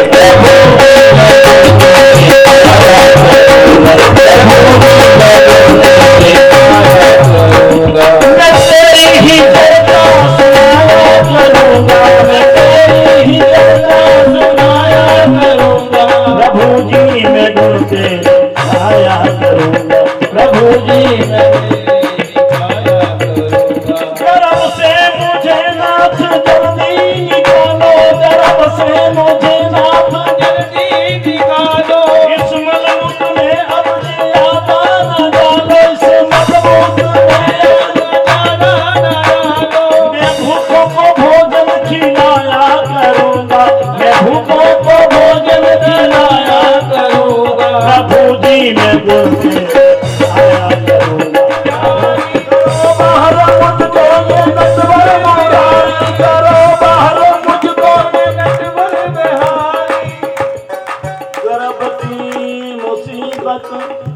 नरक से भी भारी। हाँ जय अंदर जी, अंदर है जी करो बाहर मुझको ये नटवर मुरारी, करो बाहर मुझको ये नटवर मुरारी, करो बाहर मुझको ये नटवर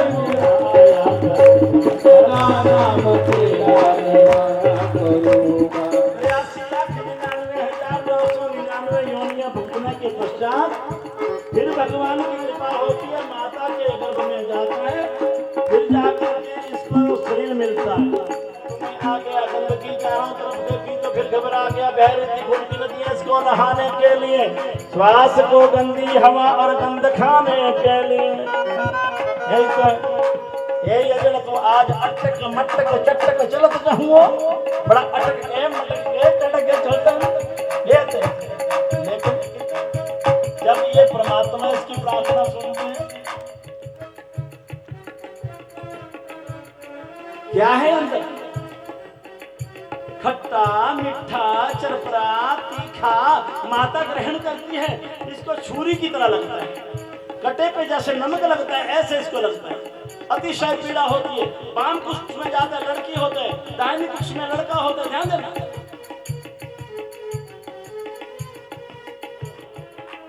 बाहर जाऊंगा तो भूखों को भोजन खिलाऊंगा, ये पता नहीं सारे लूट के रख देने। ये भागवत कहता है, ये तो मैं गा करके कह रहा हूं, भागवत में यही है।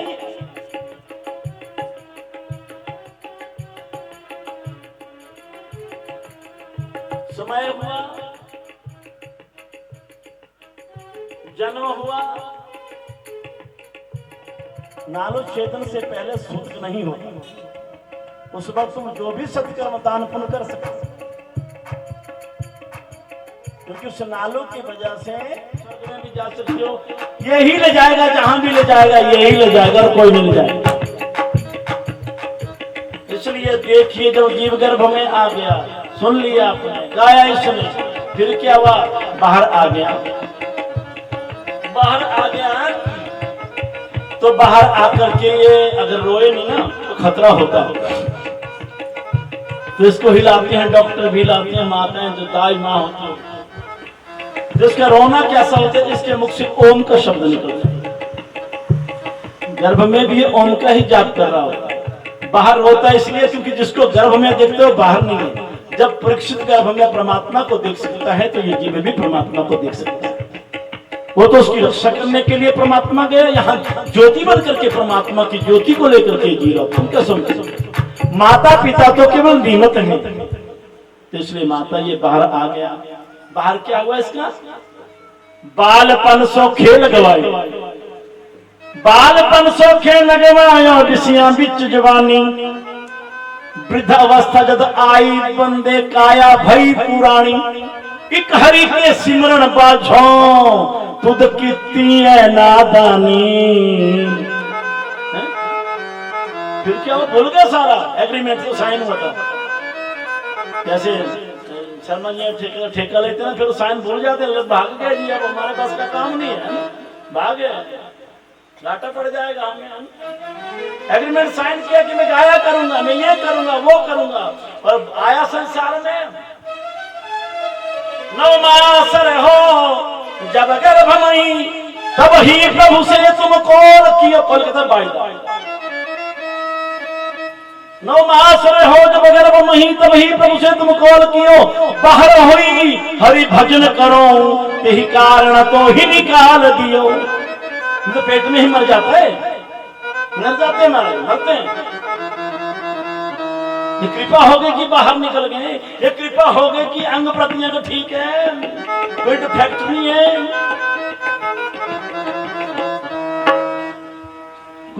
कोई दोष नहीं है, संपूर्ण अंग भगवान ने बनाए।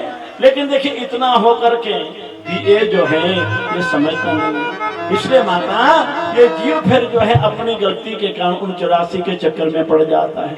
इसलिए इस जीव को परमात्मा की कृपा को प्राप्त करने के लिए, परमात्मा की ओर इसकी प्रवृत्ति बढ़े, ये भक्ति की ओर चले, तो उसे पहले जीवन में क्या करना चाहिए? बस यही जीवन में, जिसको जीवन में मिला सत्संग है, जिसको जीवन में मिला सत्संग है, सत्संग है, जिसको जीवन में मिला सत्संग है, उसको हरदम आनंद ही आनंद है, उसको हरदम आनंद। तो माता को कपिल भगवान ने संपूर्ण ज्ञान दिया। माता अपने स्वरूप में स्थित हो गई। माता अपने स्वरूप में स्थित होकर के उस ब्रह्मलोक को प्राप्त हुई और भगवान कपिल वहां से उठे। हाँ, ध्यान देना, अब आगे जाना है हमने। इसलिए भगवान कपिल देव ने संपूर्ण ज्ञान माता को निमित्त बना करके प्राणी मात्र के कल्याण के लिए ये ज्ञान दिया। ध्यान देना, क्योंकि ज्ञाने नहीं ना पशु भी समान। अगर गलती से राजा सगर के 60,000 पुत्रों ने वहां गड़बड़ कर दी तो महाराज की क्रोध, तो महाराज क्रोध हुआ, फिर तो कहे कि महात्मा हुए। ध्यान देना, उनका जो तपोमय अग्नि से वो ध्वस्त हो गए। बाद में गंगा आई, बोले कपिल भगवान की। तो इसलिए हे राजन, इस प्रकार जो है भगवान कपिल ने इस धरा पर अवतार लेकर के ज्ञान का प्राणी मात्र के लिए संदेश दिया। तो आगे हम चतुर्थ स्कंद में प्रवेश करेंगे और कल जो है स्वयंभू मनु की जो प्रसूति नाम की कन्या है उसके जो आगे वंश हुआ, क्योंकि देवहूति का आगे वंश नहीं चला, बस यही समाप्त हो गया। ध्यान देना, ये भी देखने वाली बात है कि देवहूति का आगे वंश नहीं चला, वो यही समाप्त हो गया। और बाद में आगे प्रसूति का चरित्र और सती का जो प्रसूति के जो सती होती हैं, जो शिव को विवाहित जाती हैं, फिर बाद में ध्रुव चरित्र, पृथु चरित्र और अन्य जो चरित्र आएंगे उनको हम श्रवण करेंगे। 10वें स्कंद में प्रवेश करेंगे, भगवान के प्राकट्य लीला का दर्शन करेंगे। तो आज यही कथा को विराम देते हैं। बड़ा सच्चिदानंद भगवान की नारायण श्रीमान।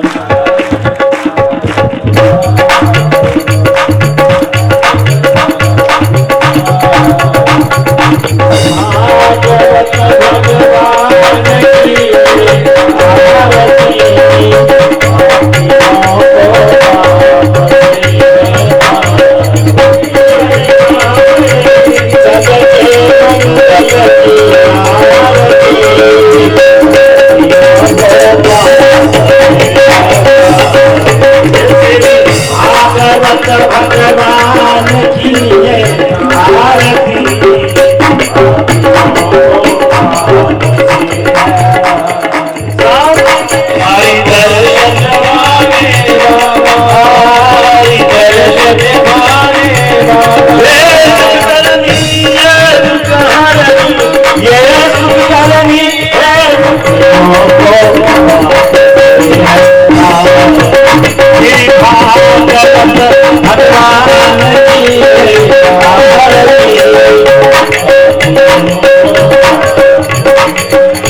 की आरती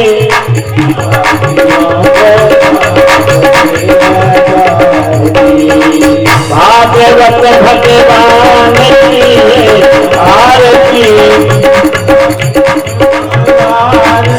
स्वामी जय जगन्नाथ हरे भगवान जय जय राधे श्याम हरे भगत जनों के संकट नाश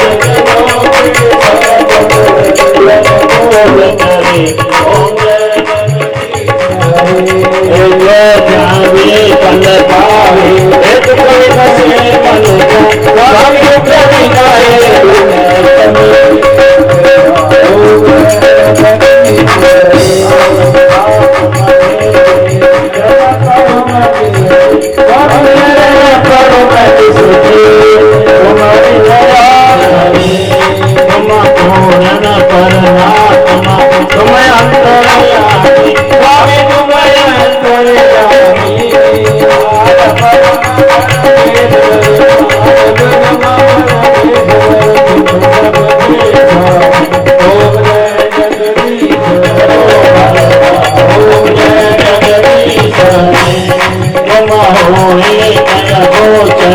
सबके काम पति सबके काम पति किसरी मिलो गया मैं किसरी मिलो बसिवाले तुम गए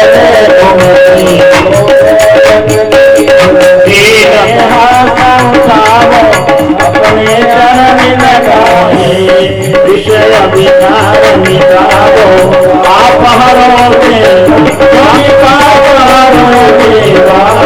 सरदा भगवती बढ़ाओ सरदा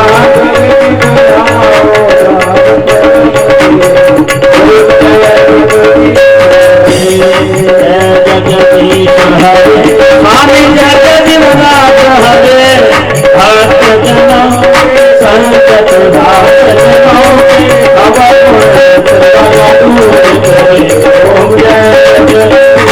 भक्तम केशवम राम पुरावत्सवम जानकी नायकम श्री राम तमेव माता तमेव तमेव वंदे तमेव विद्यावतं तमेव सर्वगौरम गणनां सर्वदां मुद्रां सकाल संतनस्यामि भगवाने चैतन्य भगवाने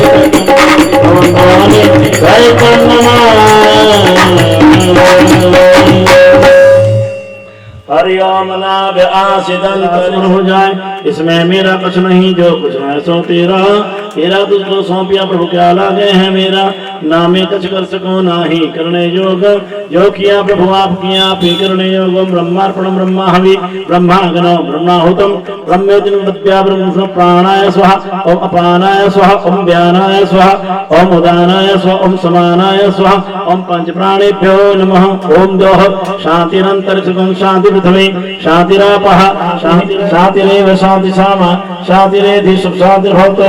ओम विश्वानि देव चतुर्थानि पराशुव यद भक्तं तन्न आशुव। सर्वे भवन्तु सुखिनः सर्वे सन्तु निरामयाः सर्वे भद्राणि पश्यन्तु मा कश्चित् दुःखभाग् भवेत्। ओम शांति ओम शांति ओम शांति। ओम बोलो सच्चिदानंद भगवान की जय। भारत माता की आप सबकी भी आज के आनंद की श्रीमद् भागवत महापुराण की शंकर भगवान की। ओम नमो पार्वती पते हर हर हर हर महादेव। बड़े प्रेम से नमन करें। तद उपरांत जो है यहाँ पूरी व्यवस्था की गई आपके लिए लंगर भंडारे की। बड़े प्रेम से रोज प्रसाद भी ग्रहण किया करें और ससुर मृत का भी पान